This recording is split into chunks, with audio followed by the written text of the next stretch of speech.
અને મહત્વપૂર્ણ સમાચારની વાત કરીએ તો બનાસકાંઠા જિલ્લા વિભાજનનો વિરોધ હજુ પણ યથાવત।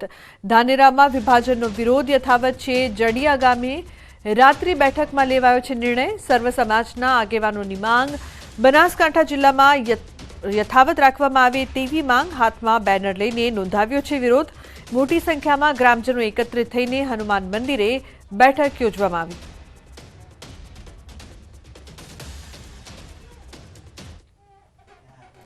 તો જૂનાગઢમાં કોંગ્રેસમાં બબાલ મામલે પૂંજા વંશનું નિવેદન સામે આવ્યું। પૂંજા વંશના ભાજપ પર ગંભીર આક્ષેપ। કોંગ્રેસના કાર્યક્રમમાં ખલેલ પહોંચાડવા કાવતરું। હું પોતે એ માણસને ઓળખતો પણ નથી। ભાજપ દ્વારા વ્યક્તિને મોકલવામાં આવ્યો હતો। કોંગ્રેસે જોડવાનું શરૂ કર્યું હોવાથી કાવતરું। ભાજપના પેટમાં તેલ રેડાયું હોવાથી કાવતરું। મહત્વનું છે કે કોંગ્રેસના અભિવાદન સમારોહમાં હોબાળો થયો હતો। કરશન સોલંકી નામના વ્યક્તિએ પૈસા લઈને ટિકિટ અપાતી હોવાનો આક્ષેપ કર્યો હતો, જે અંગે કોંગ્રેસના શહેર પ્રમુખ મનોજ જોશીએ નિવેદન આપ્યું હતું કે આ વ્યક્તિ કોંગ્રેસનો કાર્યકર નથી, પરંતુ ભાજપ દ્વારા કાવતરું કરાયું છે। ત્યારે હવે પૂંજા વંશે પણ ભાજપ પર સીધો આક્ષેપ કર્યો છે।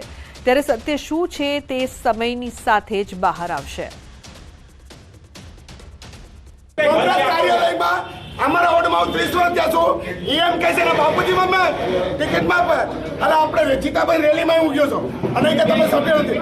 હવે સભ્ય છે નથી, પૈસા લઈને ટિકિટ આપે છે, એ ફાઇનલ વાત છે।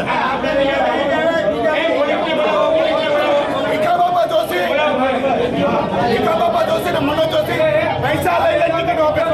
કાર્યક્રમની શરૂઆત હજી અમે કરીએ એ પહેલા ભાજપ દ્વારા મોકલવામાં આવ્યા હોય ને કોંગ્રેસનો કાર્યક્રમ ડિસ્ટર્બ થાય એ પ્રકારનું બહુ સ્પષ્ટપણે દેખાઈ આવે છે। જે ભાઈ આવે છે એમને અમે નામથી હું પોતે ઓળખતો પણ નથી। આ પ્રકારનું કમલમમાં કાપવાનું શરૂ થયું છે અને કોંગ્રેસ કાર્યાલયે જોડવાનું કામ શરૂ થયું છે। એના કારણે ભાજપના પેટમાં તેલ રેડાણું છે કે કોંગ્રેસ સારી રીતે ગોઠવી ન શકે। તો વિદ્યાર્થીને માર મારતો વિડીયો વાયરલ। રાજકોટના શાપર વેરાવળનો વિડીયો વાયરલ થયો છે। ખાનગી ટ્યુશન ક્લાસીસમાં બાળકને માર મારવામાં આવ્યું। વિદ્યાર્થીને ફૂટપટ્ટીથી મારતા શિક્ષિકા દેખાયા। બાળકને માર મારતો વિડીયો સોશિયલ મીડિયામાં વાયરલ થયો છે। વિડીયો ક્યારનો છે તે અંગે ન્યૂઝ 18ની કોઈ પુષ્ટિ નહીં। તો વિદ્યાર્થીને માર શિક્ષિકાનો વિડીયો વાયરલ થયો છે। ઉલ્લેખનીય છે કે ખાનગી ટ્યુશન ક્લાસીસમાં બાળકને માર મારવામાં આવ્યો છે। દ્રશ્યોમાં જોઈ શકાય છે કે કઈ રીતે બાળકને ફૂટપટ્ટીથી માર મારવામાં આવે છે। વિડીયો ક્યારનો છે તે અંગે કોઈ જાણકારી હજુ સુધી સામે નથી આવી। ટ્યુશનની શિક્ષિકા કઈ રીતે બાળકને મારી રહી છે તે દ્રશ્યો અહીંયા જોવા મળી રહ્યા છે। વડોદરામાં અસામાજિક તત્વોનો આતંક। દારૂના ધંધાની અદાવતમાં જાહેરમાં મારામારી કરી। તું કંટ્રોલમાં વર્ધી કેમ લખાવે છે તેમ કહીને યુવક પર હુમલો કર્યો। હુમલાની ઘટનાના સીસીટીવી ફૂટેજ પણ સામે આવ્યા છે। 6 લોકો સામે પોલીસ ફરિયાદ નોંધાઈ છે।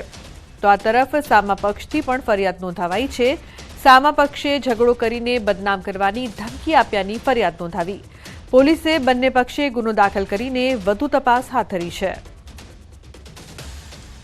બુટલેગર આકાશ ઠાકરડા નામનો વ્યક્તિ બ્લેક કલરની કાર લઈને આવ્યો હતો। ત્યારે નંબર પ્લેટ વગરની ગાડી, ત્યારે તેઓ અમને જણાવેલ કે અમે વાલિયાપુરા વિસ્તારમાં રોજનું 100 પેટીનું કટિંગ કરીએ છીએ, ત્યારે સમાચાર લેવા હોય તો તારા પત્રકારોને લઈને ત્યાં આવી જજે।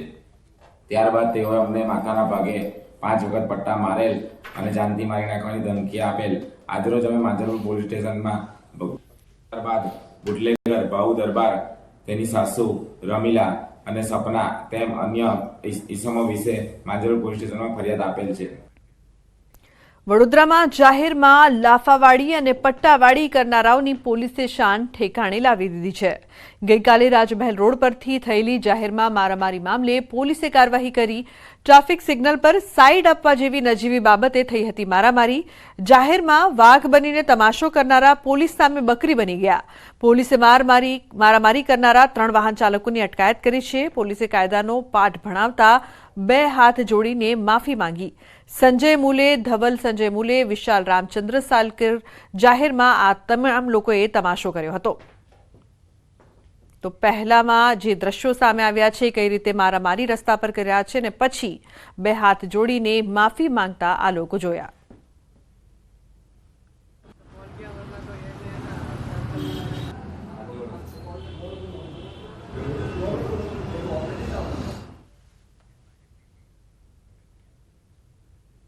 તો સુરતના કાપોદ્રામાં ડોક્ટર સામે છેડતીની ફરિયાદ. યુવતીની તપાસ દરમિયાન છેડતી કર્યાનો આરોપ. ડોક્ટર પ્રતીક માવાણી સામે છેડતીની ફરિયાદ. યુવતીના આક્ષેપ બાદ ડોક્ટરને મેથી પાક ચખાડ્યો. ડોક્ટર સાથે મારામારી સીસીટીવીમાં કેદ થઈ છે. ડોક્ટરને માથામાં ઈજા, આઈસીયુમાં દાખલ કરવામાં આવ્યા. ફરિયાદ બાદ કાપોદ્રા પોલીસની તપાસ. તો ડોક્ટર સાથે મારામારીના આ દ્રશ્યો સીસીટીવીમાં કેદ થયા છે. પીડિત યુવતીના ડોક્ટર સામે ગંભીર આક્ષેપ. ફરિયાદ બાદ કાપોદ્રા પોલીસ દ્વારા વધુ તપાસ કરવામાં આવી રહી છે.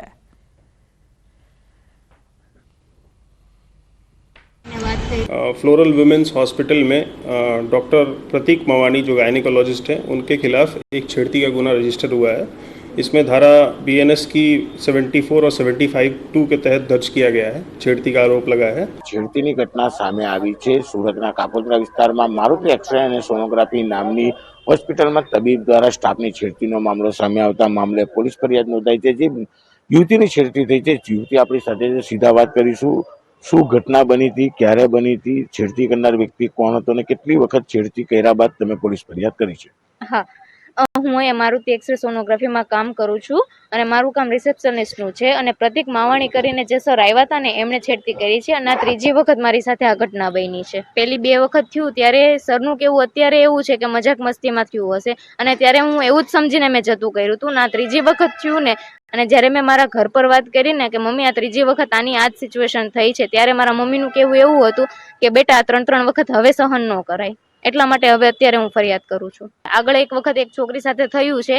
એ છોકરીનું કેવું અત્યારે એવું છે કે એવું થયું છે પણ એ છોકરી અત્યારે હાજર થવા માંગતી નથી. મારી સાથે અશ્લીલ વાતો કરેલી છે, મને આવું તેવું કીધું છે, મારી પર્સનલ લાઈફ પર કોમેન્ટ કરી છે અને બચકું ભરી ગયા હતા મને ડાબા હાથ પર. અને હવે આજ કાલની ઘડીમાં એમણે 2 વખત મારા ટી-શર્ટ ખેંચવાની પણ ટ્રાય કરી છે. તું મેરિડ છે કે અનમેરિડ એવા બધા ક્વેશ્ચન કર્યા છે મને. તું મેરેજ ના કરતી તારી લાઈફ બગડશે, બીજાની લાઈફ ના બગાડતી, એવા બધા કોમેન્ટ કર્યા છે મારી લાઈફ પર. અને એ પણ બીજી વાત એ કે એમણે બચકું ભરવાની પણ ટ્રાય કરી છે મારે. તબીબને દર્દીઓ ભગવાન માનતા હોય છે અને તબીબનો સહસ્ટાફ એટલે કે સાથે કામ કરતી મહિલા એટલે કે યુવતી સાથે છેડતીનો મામલો સામે આવતા પરિવાર દ્વારા તબીબને પાઠ બનાવવામાં આવ્યો છે. પોલીસ ફરિયાદ કરવામાં આવી છે. ત્યારે જોવાનું એ રહ્યું કે આ મામલે હવે પોલીસ કયા પ્રકારની કાર્યવાહી કરે છે. હિતેશ પટેલ, ન્યૂઝ 18 ગુજરાતી, સુરત. તો બુલેટિનમાં હાલ રોકાઈશું એક બ્રેક માટે. આપ જોતા રહો ન્યૂઝ 18 ગુજરાતી.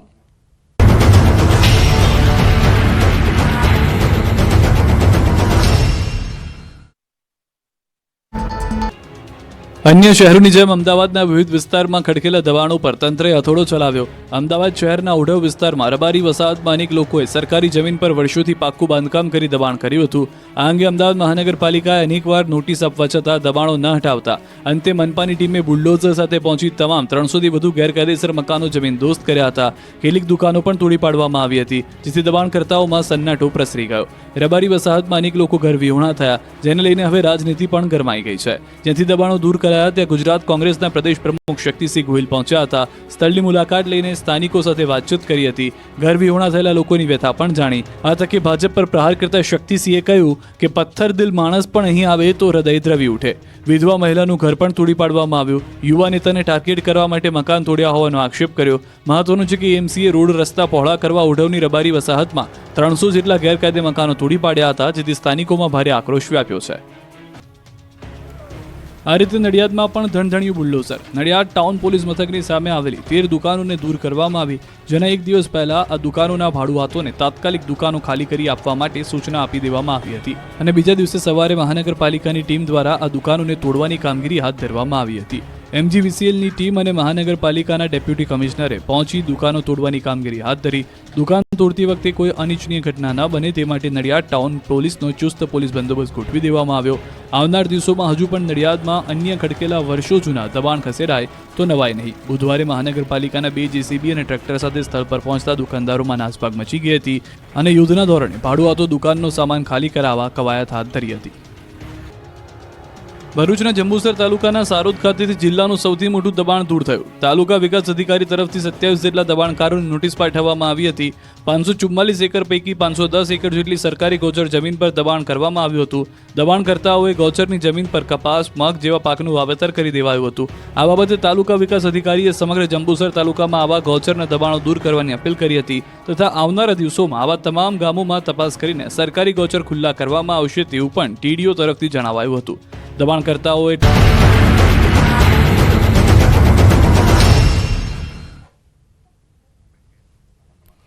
Welcome back. સમાચારમાં આગળ વાત કરીએ તો રાજકોટના અટ્ટિકા ઇન્ડસ્ટ્રીયલ વિસ્તારમાં ધમધમતા દારૂના અડ્ડા. સ્થાનિકોને દારૂના અડ્ડા પર રેડ પાડી સ્થાનિકોએ બનાવેલા વિડીયોમાં ઠેર ઠેર દારૂની પોટલીઓ જોવા મળી. એટલું જ નહીં, બુટલેગરો દારૂ પીવા માટે જગ્યા પણ આપતા હોવાનું જોવા મળ્યું. પોલીસ દ્વારા અડ્ડાઓ પર કાર્યવાહી ન કરાતા સ્થાનિકોએ પોતે જ રેડ પાડી હોવાનું જણાવ્યું. જનતા રેડનો વિડીયો સોશિયલ મીડિયામાં વાયરલ. આ જનતા રેડ ગઈકાલે પાડવામાં આવી હતી, જેમાં કોર્પોરેશનના ખુલ્લા પ્લોટમાં દેશી દારૂનું વેચાણ થતું હોવાનો આક્ષેપ છે. સરકારી જમીન પર ધમધમતા દેશી દારૂના અડ્ડા પર સ્થાનિકોએ ગઈકાલે કરી હતી જનતા રેડ. જે દુકાનમાં દેશી દારૂ વેચાતો હતો તે ખાલી કરી થઈ ગયા ફરાર. ભક્તિનગર પોલીસ સ્ટેશન વિસ્તારમાં ચાલતો હતો દારૂનો અડ્ડો. તો અનેક સવાલ કે